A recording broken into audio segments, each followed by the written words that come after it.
इन साथियों, देश की आज़ादी के लिए लाखों सूरमाओं ने अपने प्राणों का बलिदान दिया। हजारों ने फांसी को चूमा, काले पानी की सजाओं को झेला। सभी दर्द बर्दाश्त करते रहे, वो भी खुशी खुशी। खुशी थी आज़ादी की, खुशी थी अपनी मातृभूमि के लिए कुछ कर गुजर जाने की। लेकिन आज हम क्या देखते हैं? अपने प्राणों तक का बलिदान कर देने वाले स्वतंत्रता सेनानियों को इतिहासकारों ने क्यों नज़रअंदाज कर दिया? क्यों हमें इनके बारे में कुछ पढ़ाया नहीं गया? क्यों हमें इनके बारे में कुछ बताया नहीं गया? इनके बारे में अगर आप पूरे देश में खोजेंगे तो सिर्फ एक आध वीडियो या फ़ोटो ही उपलब्ध है, जबकि इनका जो योगदान रहा है वो किसी भी तरह से भारत रत्न से कम नहीं था। तो आइए शुरुआत करते हैं कौन थे वे स्वतंत्रता सेनानी के एपिसोड 1 में। तो आज हम बात करेंगे महान स्वतंत्रता सेनानी केसरी सिंह बरहाट जी के बारे में। राजस्थान के चारण घराने से ताल्लुक़ रखने वाले केसरी सिंह बरहाट प्रसिद्ध राजस्थानी कवि और स्वतंत्रता सेनानी थे।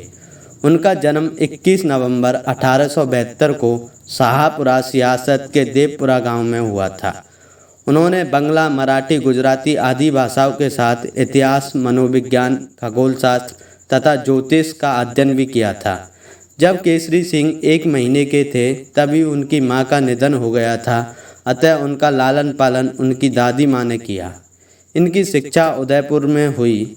बनारस से गोपीनाथ पंडित को बुलाकर इन्हें संस्कृत की शिक्षा भी दिलवाई गई।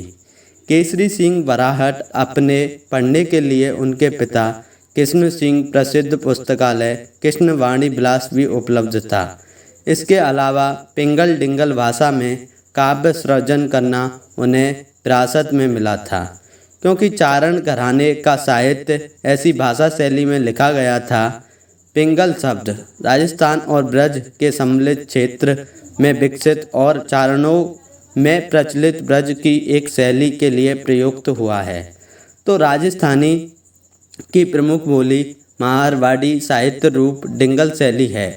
केसरी सिंह बरहाट को जब सूचना मिली कि रासबिहारी बोस भारत में सशस्त्र क्रांति की योजना बना रहे हैं, तो राजस्थान में क्रांति का कार्य उन्होंने स्वयं संभाला और अपने भाई जोरावर सिंह और पुत्र प्रताप सिंह को रासबिहारी बोस के पास भेजा। इन दोनों रासबिहारी बोस के साथ लॉर्ड हार्डिंग द्वितीय की सवारी पर बम फेंकने में साहसिक काम को अंजाम दिया।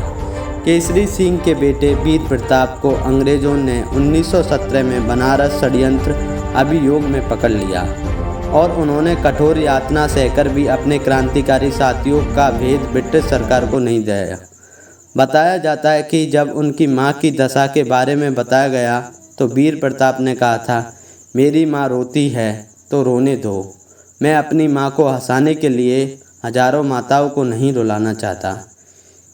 केसरी सिंह राजनीति में इटली के राष्ट्रपिता मैजीन को अपना गुरु मानते थे।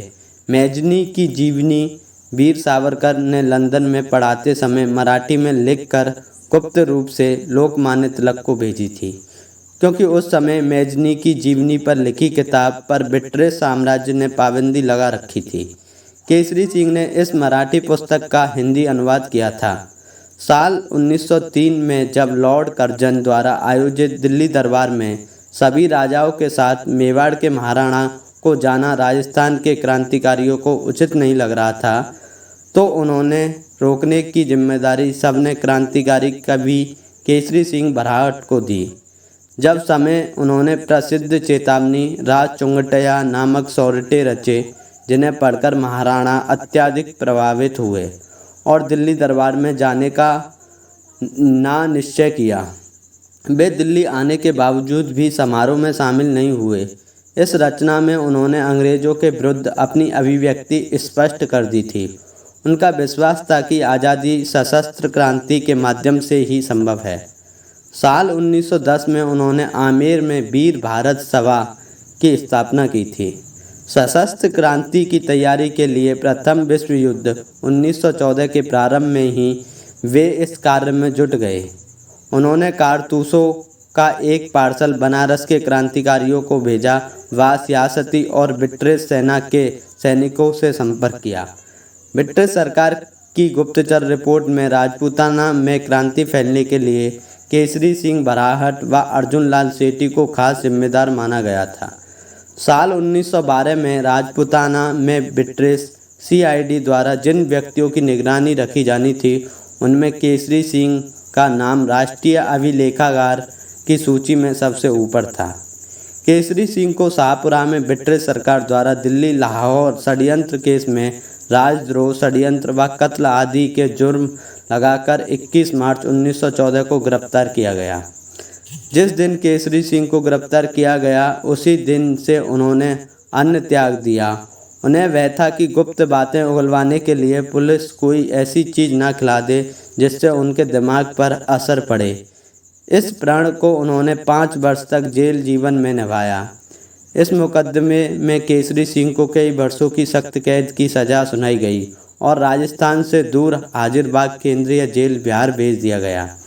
जेल में वे दाल व अनाज के दानों से का खा गा आदि अक्षर बनाकर अनपढ़ कैदियों को अक्षर ज्ञान देते और अनाज के दोनों दानों से ही जमीन पर भारत का नक्शा बनाकर कैदियों को देश के प्रांतों का ज्ञान भी कराते। साल 1920 में वे जेल से रिहा हुए, जिसके बाद सेठ जमनालाल बजाज द्वारा आमंत्रित करने पर केसरी सिंह सब परिवार बड़ौदा चले गए।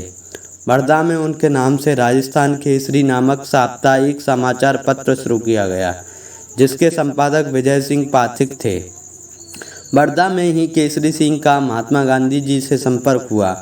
उनकी पोती विजय लक्ष्मी ने बताया कि बीमारी के अंतिम 7 दिनों में वह निरंतर गीता और उपनिषदों के श्लोक ही बोला करते थे। अपने आखिरी क्षणों में वे केवल अपने बेटे की तस्वीर को निहार रहे थे। जब तस्वीर उनके हाथ में दी गई तो एक दोहा उनके मुंह से निकल पड़ा, कहाँ जाए कहाँ ऊपने, कहाँ लड़ाए लाड़, का जाने कोई खाड़ में जाए पड़ेंगे हाड़।